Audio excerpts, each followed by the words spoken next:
साला बोल कर गया है, संत नहीं बनना, साधु नहीं बनना, सन्यासी नहीं बनना, तपस्वी नहीं बनना, बाबा जोगी नहीं बनना, हमें तो अच्छा गृहस्थी बनना है। हम अपने घर में जितने लोगों के साथ रह रहे हैं उनके साथ स्माइल देकर रहते रहें और उनका भरण पोषण करते हुए अपनी जिंदगी मंजिल तक पहुंच जाएं। ये सबसे बड़ा आश्रम होता है गृहस्था आश्रम। घर में रहकर भजन करना कठिन है, बहुत कठिन।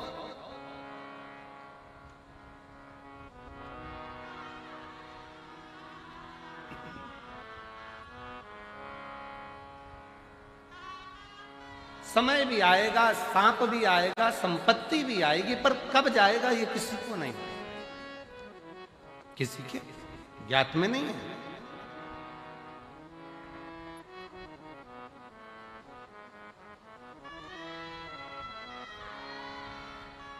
क्या इस लोक में किया गया परलोक में प्राप्त हो सकता है? क्यों नहीं? करो।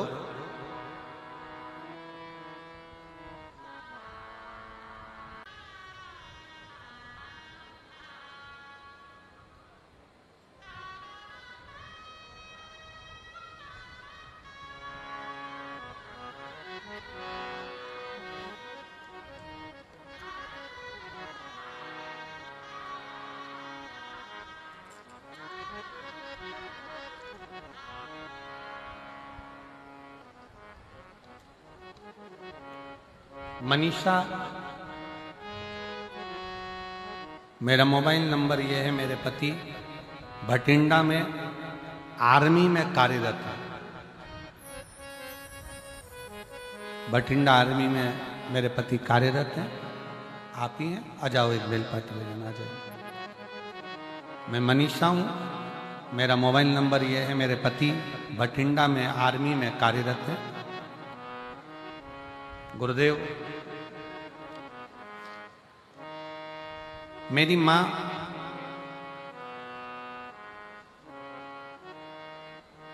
की तबीयत ज्यादा खराब हो गई। सोनोग्राफी सीटी स्कैन करवाने पर पता चला कि उनके पेट में पानी भर गया। जांच होगी, जांच में पता चला कि उनके बच्चेदानी में कैंसर हो गया। बच्चेदानी में कैंसर हो गया। डॉक्टर ने कहा केवल लास्ट स्टेज का कैंसर है और 5% चांस है कि ये जीवित रहे। 5% से ज्यादा चांस इसके नहीं। फिर भी आप ऑपरेशन कराओ तो भी है जीवित, उतना ही रहेगी जितना बताया गया, और ना कराओ तो भी उतना ही रहेगा। फिर भी मन नहीं माना। हमने डॉक्टर साहब से कहा कि आप ऑपरेशन की तैयारी। मेरी मां ने कहा भले तुम ऑपरेशन कराओ। डॉक्टर ने कह दिया कि मैं तो 2-3 महीने की मेहमान हूं, पर एक काम जरूर करो कि मुझे शंकर जी के मंदिर में 1 लोटा जल चढ़ाकर जल लाकर दो और बेलपत्र लाकर दो, मैं खाना प्रारंभ करूं। गुरुदेव, 1 लोटा जल शिव जी को चढ़ाना प्रारंभ करा, बेलपत्र लाकर खिलाना प्रारंभ करा। डॉक्टर ने ऑपरेशन कर कर भी कह दिया था कि यह 5% है, ये इतना महीना, साल 2 साल नहीं निकाल सकती। 2 से 3 महीने निकालने की बोली थी। आज बाबा की कृपा से मेरी मां रुद्राक्ष का जल और 1 बेलपत्र से पूर्ण तरह से स्वस्थ हो गई है और उसका शरीर काम करने लगा और आज साल हो गया। जहां 2 महीने दिए गए थे, 3 महीने दिए गए थे, वो 3 महीना, वो 2 महीना कहां गया? सालों। उसकी शरणागति, उसका भजन किया, क्या वहां मिलेगा? क्यों नहीं?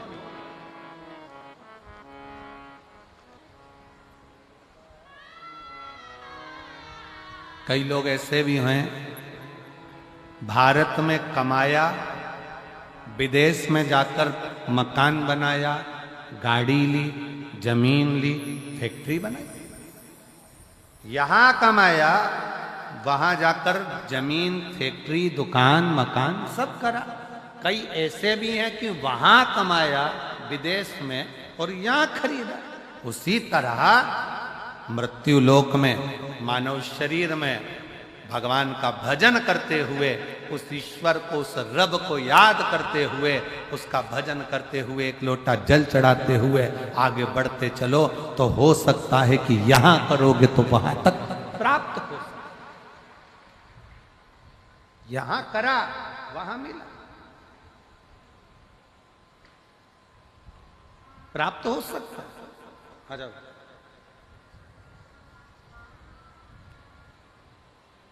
कुछ अच्छा करते चले,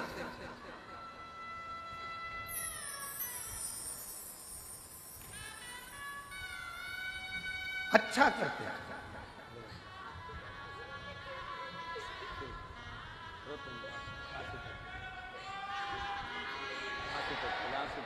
आंसू पोछे तो रोते रोते नहीं, रोते नहीं, एक माँ से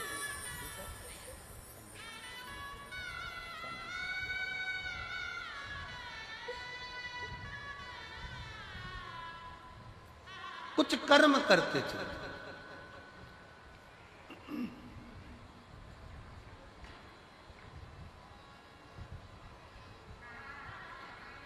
और मेरी जीजियों, मेरे जीजाओं, मेरी बेटियों, बेटाओं, मेरी माताओं, मेरे भाई, मेरे बंधु, आप पंडाल में बैठकर शिव महापुराण की कथा सुन रहे हो।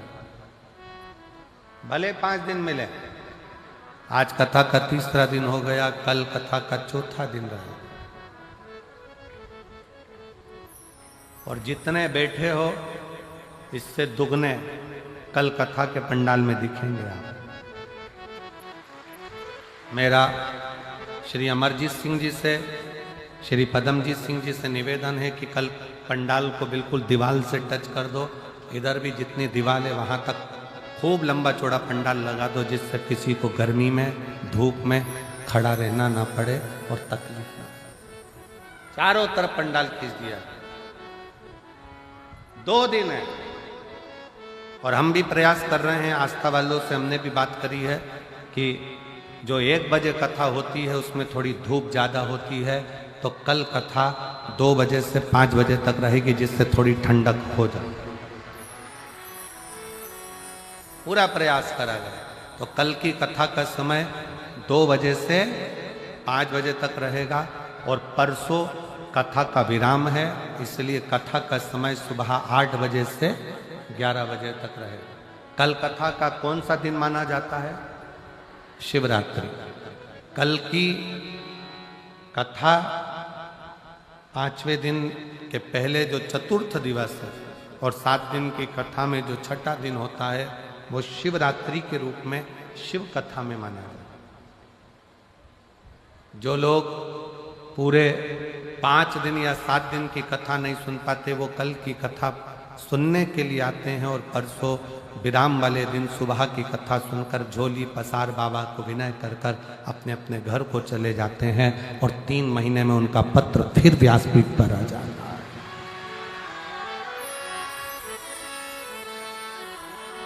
शिव तत्व है, शंकर शंकर है।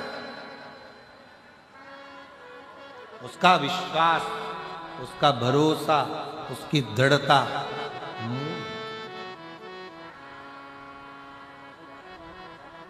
जितना जितना भरोसा कर कर शिव पर चलो, जितना। और ये भरोसे का ही प्रताप है। मैं यजमान परिवार श्री अमरजीत सिंह मेहता जी को, मैं श्री पदमजीत सिंह मेहता जी को धन्यवाद देता हूं कि इतनी महिलाओं के चेहरे पर जो आप हंसी लेकर आए हो, यह आपकी शिव महापुराण की देन है। भटिंडा में जो आपने कथा करवाई है, इतने शिव भक्तों के चेहरे पर जो प्रसन्नता आई है, कथा आपने जो कराई, ये उसकी एक आनंद, प्रसन्न।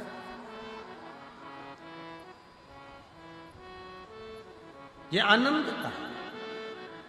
एक बार यजमान परिवार के लिए जोरदार ताली बजाओ। बहुत सारी शिव तत्व की प्राप्ति का केंद्र बिंदु है शंकर भगवान की अविरल भक्ति और विश्वास। एक विश्वास और एक भक्ति बहुत ज्यादा।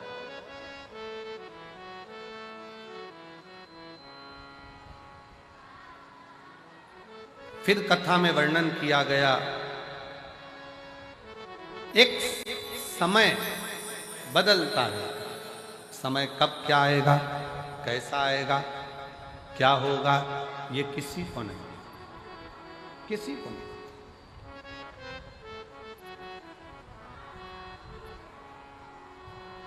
जन्म मरण परण, जन्म भी उस परमात्मा के हाथ में है, मृत्यु भी उस परमात्मा के हाथ में है, और परण भी उस परमात्मा के हाथ में है।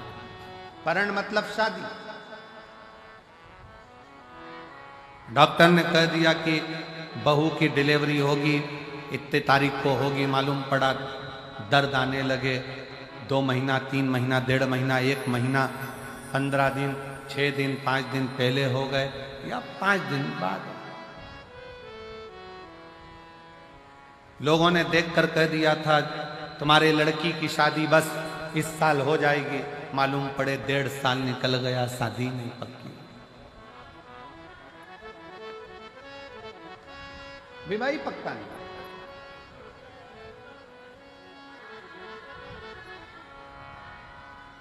डॉक्टर ने कह दिया घर ले जाओ, इनकी अंतिम सांसें चल रही है, सेवा करो, मालूम पड़े 2 साल निकल गए, 4 साल निकल गए। और किसी ने देखकर कहा था कि इनकी उम्र बहुत लंबी है, मालूम पड़ा कोरोना आया और प्राण छूट गए, किसको मालूम। जन्म मरण परण ये 3 शिव के हाथ, आपके और हमारे हाथ में नहीं है। चाहे किसी को कुछ भी बता दो, कैसे भी अच्छा कर्म करते चले, श्रेष्ठ कर्म।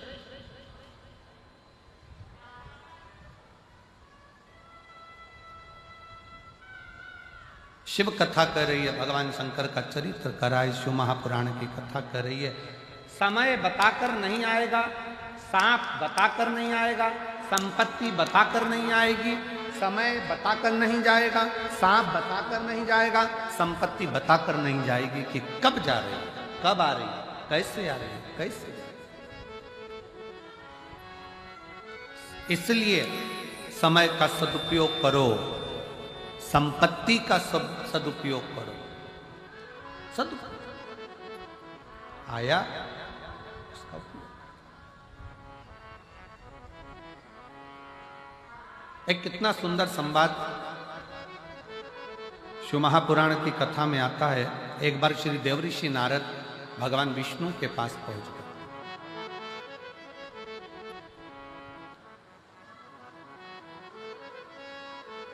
श्रीमन नारायण, श्रीमन नारायण, श्रीमन। और देवऋषि नारद भगवान विष्णु के पास में गए तो भगवान विष्णु से कहा, प्रभु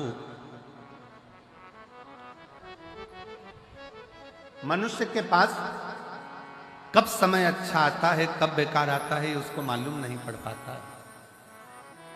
कब उसे संपदा मिलेगी, कब नहीं मिलेगी, उसको ज्ञात नहीं हो पाता।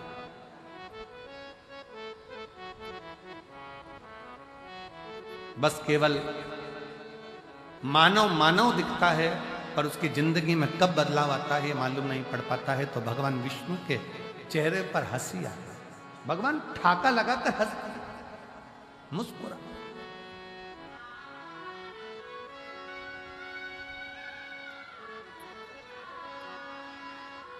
खूब हंसे और नारद जी का हाथ पकड़कर भगवान नारायण उनको शंकर जी के पास में ले गए। बाबा भोलेनाथ बैठे थे। शंकर भगवान को नारद जी का कोई संवाद नहीं मालूम है, शंकर भगवान को भगवान विष्णु का कोई संवाद नहीं मालूम है, शंकर भगवान को इन दोनों की कोई बात नहीं मालूम है। पर पहुंचे और पहुंचते से भगवान शंकर हंसना प्रारंभ हो गए, शिव जी मुस्कुराना प्रारंभ हो गए। नारद जी से सहन नहीं हुआ। नारद जी ने पूछ लिया, प्रभु हमने ना तो हमारी बात आपने सुनी, ना भगवान विष्णु की बात आपने सुनी, और आप हंस रहे, आप मुस्कुरा रहे, इसका कारण क्या? भगवान शंकर ने कहा, नारद मैं जानता हूं कि तुम क्या पूछना चाहते हो, कि संसार सागर में सब एक जैसे नजर आते हैं, पर ना जाने किसका ग्रह, किसका समय कब बदल जाए और कौन कहां बैठ जाए, इसका भरोसा नहीं किया जा सकता। इसका भरोसा नहीं किया जा सकता।